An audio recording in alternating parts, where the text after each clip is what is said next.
Facebook friends and group members. Myself, Dr. Vanita Agarwal, and today I'm going to talk about career options that are available for commerce students who are taking or who are studying commerce at in 11th or 12th grade with maths and without maths, which are available in Indian universities. And I will also talk about what are the options available at Delhi University, where registration forms opened yesterday. So we all know that Delhi University goes by merit-based admissions, while some of the courses are available or admissions are done through the entrance test, which is DUET. Registrations are available for that also since yesterday. So, my dear friends, when what are the main subjects we are talking about CBSE? What are the main subjects that a commerce student takes? It is English, which is the language, then business studies, which is mandatory subject, accountancy, which is again a mandatory subject, economics, which is again a mandatory subject. So these four are the mandatory subjects plus maths. Now, if a student is taking maths, then what are the options available? First of all, I'll talk about Delhi University. The first option, the natural option, is BCom honors. It is very clearly mentioned on the Delhi University Admissions 2021 web portal that a student craving for or looking forward for BCom honors, where honors means major subject is commerce, and every paper or constituent subject in that stream is taken as specialized subject. So maths is mandatory. The minimum eligibility criteria is 45%, but we all know that it is merit based and cutoff starts right from 100%. Last year cutoff, which I checked, could see that some of the reputed colleges which closed admission by third cutoff list was 95.75%. Then there is BBA, A Eco Honors, and uh, this. There is one course BA Business Economic Honors. These three courses, one can take admission in DU on the basis of DU entrance examination, and it is again mentioned on the DU admission portal 2021 that for the students who are looking at admissions in BA Economic Honors, passing maths in 12th grade is mandatory qualification required. Then you have BBA, where no such mandatory qualification of having passing maths in 12th standard is mentioned.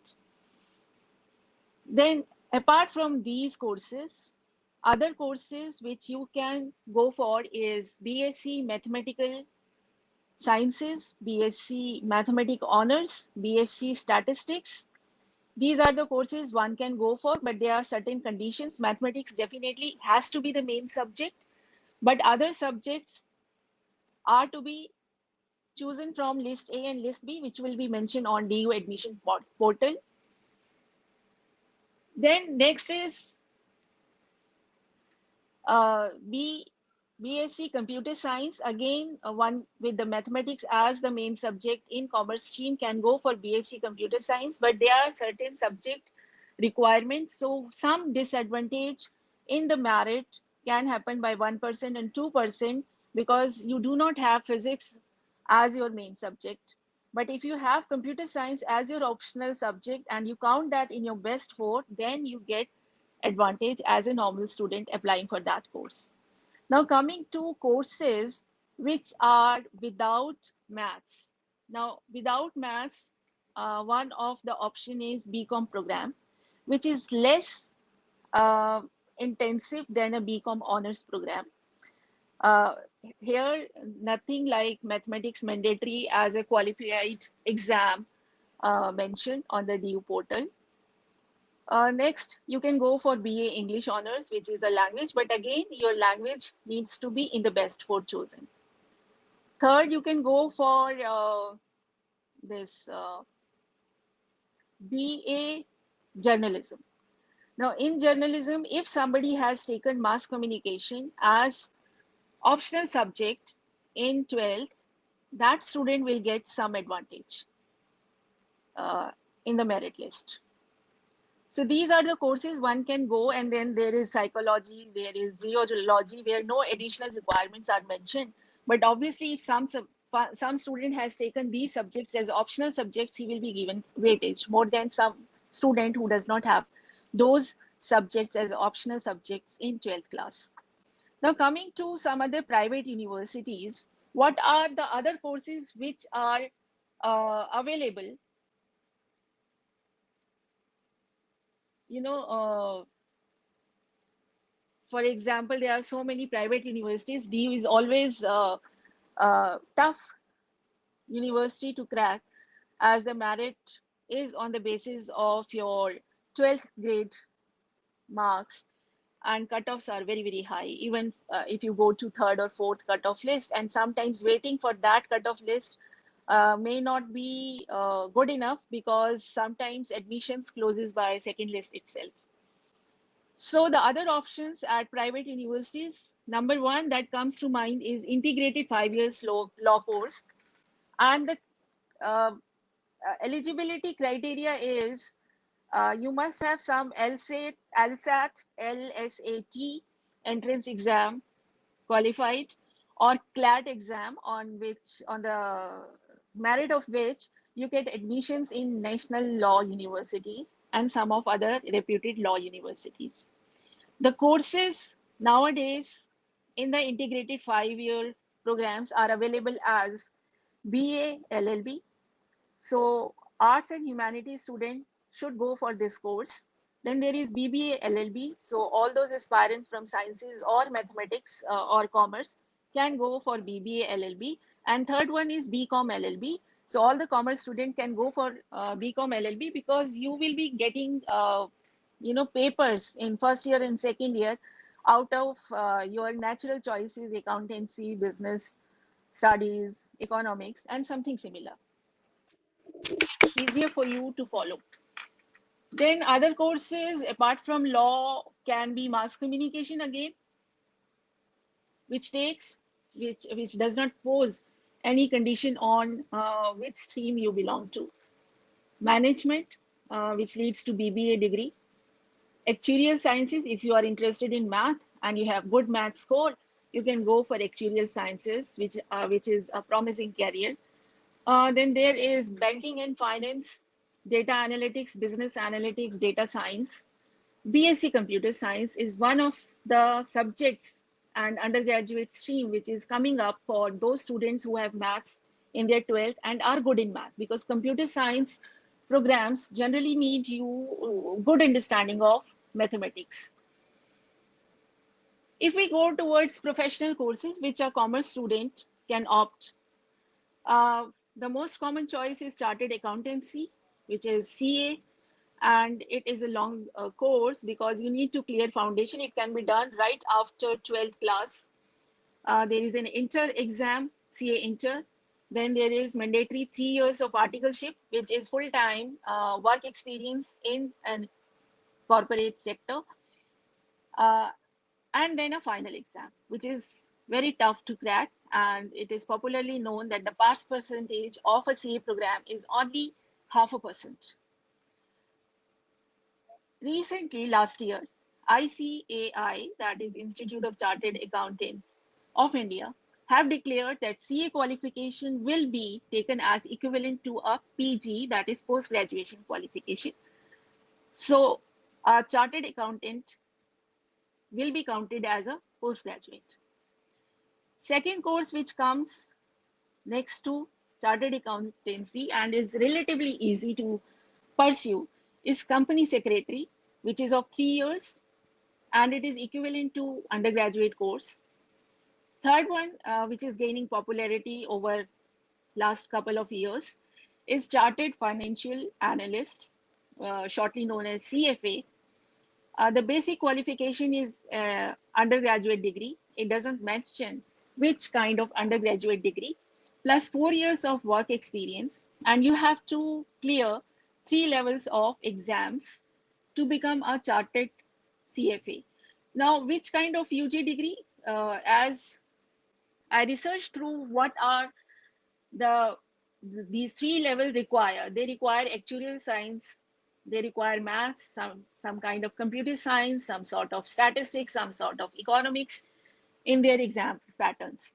So obviously, anybody who has done BCom or BEco or statistical course can go for CFA in a much easier manner with little preparation.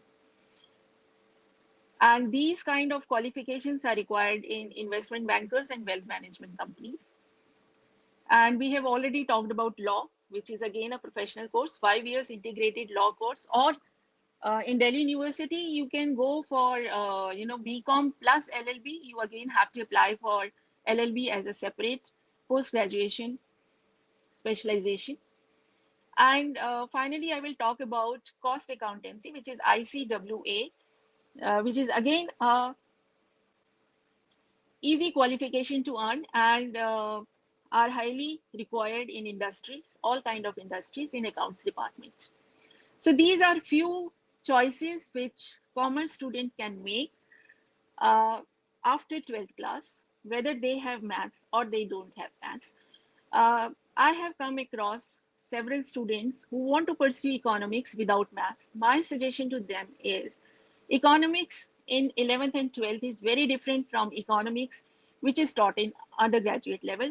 And by itself, economics, when you go to higher levels, needs higher understanding of statistics and calculus, and the methods used to uh, understand or study in economics at higher levels include and involve very high standard of maths. So choose your stream very carefully uh, and go ahead. And I would say nothing is difficult in this world if you are dedicated and passionate. Nothing is low and nothing is high. Every stream is equally significant. Every stream leads to a career. There are post graduation qualifications which can make you specialized in a particular sector that you want to choose. Industries are large. There is requirement of, every corporate sector is divided into different departments. So for example, there is always need of sales and marketing team, there is need of HR, there is need of accounting team, there is need of skill development team. Training and placements are there in big industries. Then you need data analysts for certain jobs. You need business analysts for certain jobs. You need graphic designers, digital marketer. Nowadays everything is digitalized, so there is a great requirement of digital marketing guys. There is a great requirement of content writers to assist digital marketers. There is a great requirement of graphic designers to assist both digital marketers and content writers. Then there are certain courses which one student can pursue while uh, going through their undergraduate degree. So for example, for a commerce student or for a business analyst role or a data analyst role or as an economic specialist, Excel is a must course. So if you enroll yourself in knowing fundamental Excel, which most of you might have done at your school level, advanced Excel is the one which is required in banking sector and in many other sectors in industry. So equip yourself with a good advanced Excel knowledge. Then even if you're not going to data science or to a particular computer science coding program, Python is taken as a very popular coding language nowadays in industry. So if you have a knowledge of Python, it can help you in your job profile. So that's all for today. I'll come again sometime next week or this weekend with some other topics to talk about. Thank you so much. You can leave your queries in the comment box and we will try to address as many as possible. Thank you. Have a nice sleep.